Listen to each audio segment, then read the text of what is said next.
အားလုံးပဲမင်္ဂလာပါဒီနေ့ဗီဒီယိုမှာဒီအထူးသဖြင့်စင်ကုန်နိုင်ငံမှာပေါ့နော်ဘတ်စကားတွေ MRT ဒီရထားတွေစီးဖို့ရအတွက်အလွန်သုံးဝင်တဲ့ဒီဖုန်းနဲ့ပေါ့နော်ပေးချေတဲ့နီးဖုန်းနဲ့ပေးချေဖို့ရအတွက်ကိုဖုန်းတဲမှာ debit card ဒါမှမဟုတ်ရှင် credit card ကိုဘယ်လိုထည့်ရမလဲဆိုတဲ့ဥစ္စာကိုမျှဝေပေးသားချင်ပါတယ်ဒီမှာဆိုလို့ရှင်တော့ iPhone မှာရှိတဲ့ Apple Pay Wallet ပေါ့နော်အဲ့ထဲမှာကိုယ့်ရဲ့ bank card information ကိုဖြည့်ပြီးတော့ဖြည့်တဲ့နည်းကိုပြောပြပေးသွားမှာဖြစ်ပါတယ်ဒီစင်ကာပူနိုင်ငံမှာဆိုလို့ရှိရင်ဒီ cashless ပေါ့နော်ငွေသားနဲ့မဟုတ်ဘဲနဲ့ငွေသားကြီးနဲ့ပေးရတာမျိုးမဟုတ်ဘဲနဲ့လိုမျိုးကတ်တင်နဲ့ပေးရတာပို့ပြီးတော့ဒီအဆင်ပြေပါတယ်ဥမာစားတော့တဲ့နေရာတွေမှာဆိုလို့ရှိရင်ကိုကစင်ကာပူနိုင်ငံမှာဒီဘဏ်အကောင့်လေးရှိတယ်ပြီးတော့ဘဏ်ကလည်းရှိရဆိုလို့ရှိရင်ကိုကဥမာဒီရထားစီးဖို့ကားစီးဖို့ရအတွက်ဘဏ်ကိုယ့်ရဲ့ဘဏ်ကနဲ့ဖုန်းကိုသုံးပြီးတော့စီးလိုက်အောင်ပါပဲကိုကဒီကားနဲ့ရထားစီးဖို့ရအတွက်တက်ဒီ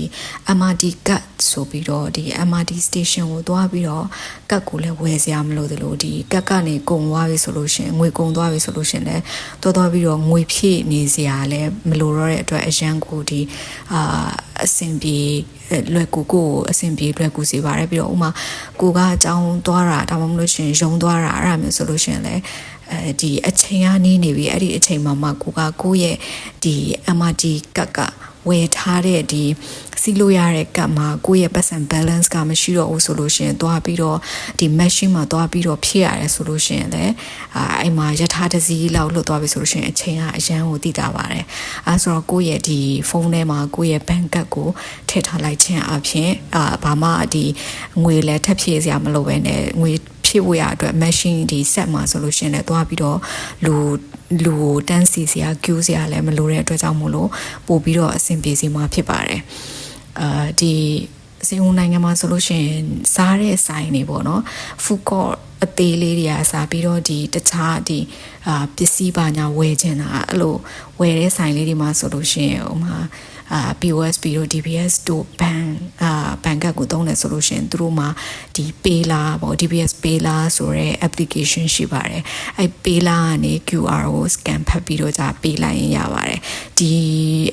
MRT တို့ဒီ bus တို့စီးမယ်ဆိုလို့ရှိရင်အခုလိုမျိုးဒီဖုန်းနဲ့ပေါ့နော်ကိုယ့်ရဲ့ကတ်ကိုဖုန်းထဲမှာထည့်ထားပြီးတော့ပေးလိုက်တယ်ဆိုလို့ရှိရင်တွားပြီးတော့ဒီ office counter ticket office counter မှာတွားပြီးတော့ ticket ကိုဝယ်စရာလည်းမလိုသလိုဒီကတ်ပေါ့နော်MRT ကတ်လုပ်စရာလည်းမလိုတော့ပါဘူးနောက်အရှင်တော့ဆိုလို့ရှိရင်စင်ကာပူနိုင်ငံမှာဥမာကိုကဒီ MRT ကတ်ပေါ့နော်ပတ်စံပေးစီးဖို့ရအတွက်ဒီကတ်ကလေးတွေကိုဝယ်ရပါတယ်ဝယ်ပြီးတော့မှကိုကပတ်စံအရင်ဆုံး prepaid အနေနဲ့ပတ်စံငွေဖြည့်ထားပါတယ်ဥမာကိုကအိမ်မှာမေ့ကြံနေခဲ့တယ်အဲ့လိုမျိုးဆိုလို့ရှိရင်ဟိုအရင်တော့ဆိုလို့ရှိရင်တော့ဒီ MRT station တွေမှာဆိုလို့ရှိရင် one time ပေါ့နော်တစ်ချိန်ဝယ်လို့ရတဲ့ဟာမျိုးလေးဥမာကိုအဲ့ဒီကမေ့နေခဲ့လို့ဆိုပြီးတော့ဒီကိုသွားမဲ့နေရအခုလက်ရှိနေရနေသွားမဲ့နေရပဲယာယီအနေနဲ့ one time တစ်ချိန်မဲ့သုံးမဲ့ ticket လေးတွေဖြတ်လို့ရတဲ့ဟာရှိပါတယ်အခုကျတော့အဲ့လိုမျိုးလဲသူတို့ကမရှိတော့ပါဘူးမရှိတော့ကြတော့ကိုကဒီကိုယ့်ရဲ့ကတ်ကအိမ်မှာမိကြံနေခဲ့တာအဲ့လိုမျိုးယူမလာခဲ့တာဆိုလို့ရှိရင်လေဒီကိုယ့်ရဲ့ဖုန်းနဲ့ပဲပေးလိုက်တယ်ဆိုလို့ရှိရင်ပို့ပြီးတော့အဆင်ပြေပါတယ်အဲ့ဒီအတွက်ဒီပထမအဦးဆုံးအနေနဲ့ဒီကိုယ့်ရဲ့ဖုန်း iPhone မှာရှိနေတဲ့ wallet ကိုသွားပြီးလို့ရှိရင် wallet မှာအခုပြထားတဲ့အတိုင်းဒီwallet ထဲမှာရှိနေတဲ့ဒီဒုတိယ screen မှာရှိတဲ့ add ဆိုတဲ့ဥစ္စာလေးကိုနှိပ်လိုက်ပါနှိပ်ပြီးပြီဆိုလို့ရှိရင်ဒီနောက်တက်မျက်နှာအနေနဲ့ now stream မှာဆိုလို့ရှိရင် add to wallet ဆိုပြီးအဲ့ဒီမှာ debit card ဒါမှမဟုတ်လို့ရှိရင်ကိုမှထည့်ပြီးသားရှိရဆိုလို့ရှိရင်တော့ဒီ previous card အရင်တော့ထည့်ထားတဲ့ card တွေကိုသူကပြနေမှာဖြစ်ပြီးတော့မရှိသေးဘူးဆိုရင်ဒီမှာ debit or credit card အဲ့ဒါလေးကိုနှိပ်လိုက်ပါနှိပ်ပြီးပြီဆိုလို့ရှိရင် now screen မှာကိုကဒီမှာ Apple Pay ကိုသုံးမဲ့ဟာအဲ့ဥစ္စာကို continue ဆိုပြီးတော့ဆက်ပြီးတော့နှိပ်လိုက်ပါနှိပ်ပြီးလို့ရှိရင်ဒီမှာဆိုလို့ရှိရင်ကိုရဲ့ bank ကပေါ့နော် debit card ဒါမှမဟုတ်လို့ရှိရင် credit card မှာဒီ chips လေးတွေပါပါတယ်အဲ့ chips တွေကိုကိုယ့်ရဲ့ဒီဖုန်းရဲ့ဖုန်းနားလေးမှာအဲ့ဒီchips လေးကိုတွားပြီးတော့ကတ်လိုက်တယ်ဆိုလို့ရှိရင်ဒီမှာသူက scan ဖတ်ပြီးသားကိုယ့်ရဲ့ bank ကရဲ့ information တွေကိုအကုန်လုံးသူကဖတ်သွားမှာဖြစ်ပြီးတော့တခါတည်းထည့်သွားမှာဖြစ်ပါတယ်ဒီမှာဆိုလို့ရှိရင် whole near cut ဆိုတာဒီကတ်ကိုယ့်ရဲ့ဖုန်းနားမှာဒီကတ်မှာပါတဲ့ chips တွေကိုပို့ပြီးတော့ပေါ့နော်ဖုန်းနားမှာထားပေးလိုက်ပါအဲ့ပြီးရနောက်မှာကိုကတကယ်လို့အဲ့လိုမျိုးမလုပ်ချင်ဘူး manually တွင်းကျင်တယ်ဆိုလို့ရှင်လဲအောက်မှာမြတ်ပြထားတဲ့အတိုင်းပဲဒီကိုယ့်ရဲ့ get information တွေကိုကိုရိုက်ပြီးတော့ဖြည့်ရမှာဖြစ်ပါတယ်အဲ့လိုမျိုးဖြည့်ဖို့အတွက်ဆိုလို့ရှင်ကိုယ့်ရဲ့နာမည်တို့ get details ဆိုလို့ရှင်လဲဒီကိုယ့်ရဲ့ get number တွေအဲ့ဒါတွေဖြည့်ရမှာဖြစ်ပါတယ်စောကလို့ scan ဖတ်လိုက်မယ်ဆိုလို့ရှင်ဒီ get နဲ့ပေါ့နော်ကဲ့ရဲ့ information ကိုသူထည့်သွားပြီးတဲ့နောက်မှာကိုယ့်ရဲ့နာမည်ဖြည့်ရပါတယ်ပြီးရင် security code ဆိုတာကဒီ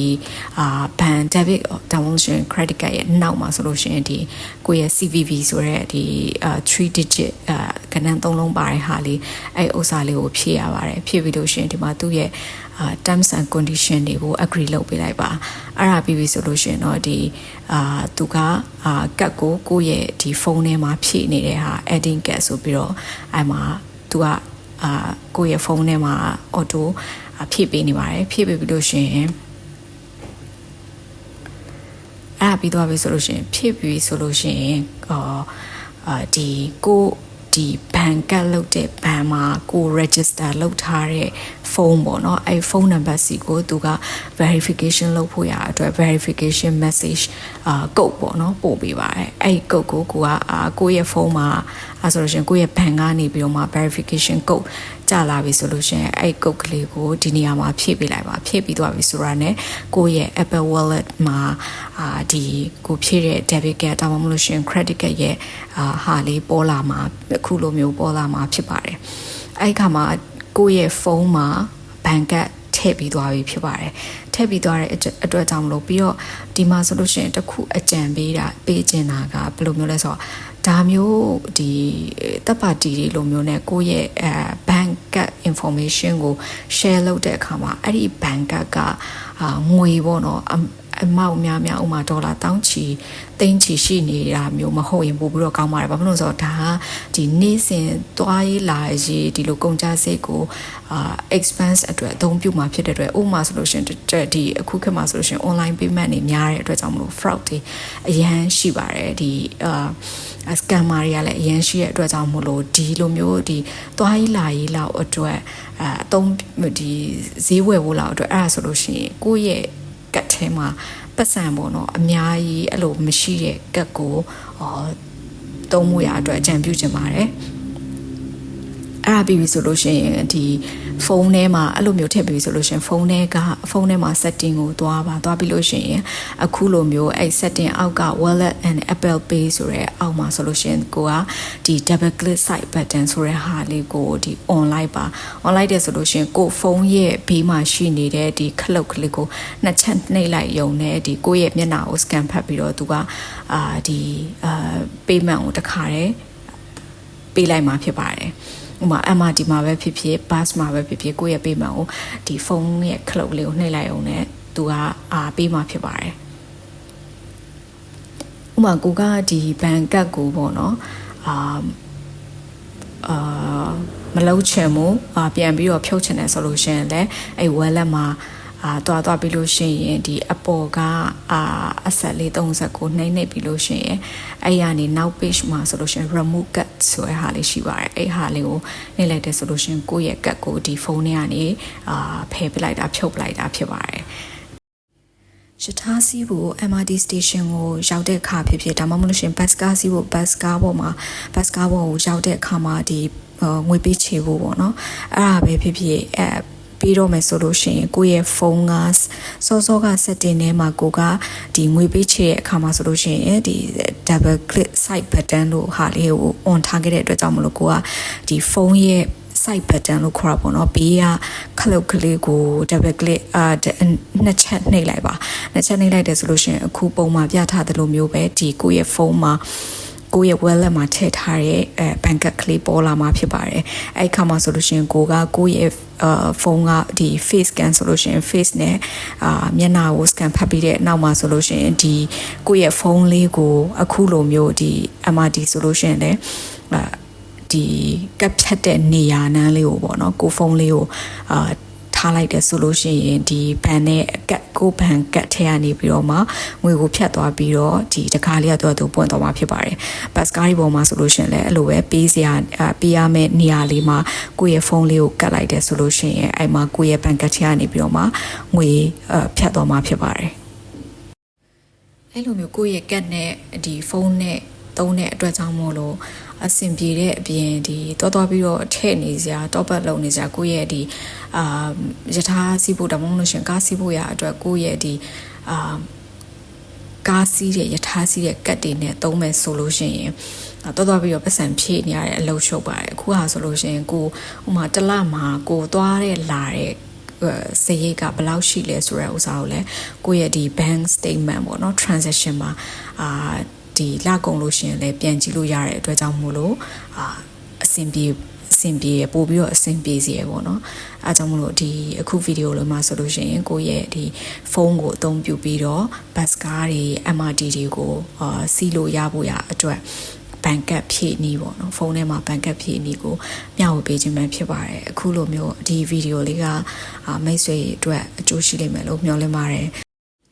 မိတ်ဆွေအတွက်ဒီဗီဒီယိုလေးကအကျိုးရှိခဲ့တဲ့တစုံတစ်ခုရရှိခဲ့တယ်ဆိုလို့ရှိရင်ဒီဗီဒီယိုလေးကို like and share လုပ်သွားပြီးတော့အခုလိုမျိုးအကျိုးရှိတဲ့ဗီဒီယိုတွေကိုဒီအပတ်စဉ်တင်ဆက်ပေးနေပါဖြစ်တဲ့အတွက်ကြောင့်မို့လို့ဒီ channel လေးကိုလည်း subscribe လုပ်ထားပေးလို့ရပါတယ်အားလုံးကိုကျေးဇူးတင်ပါတယ်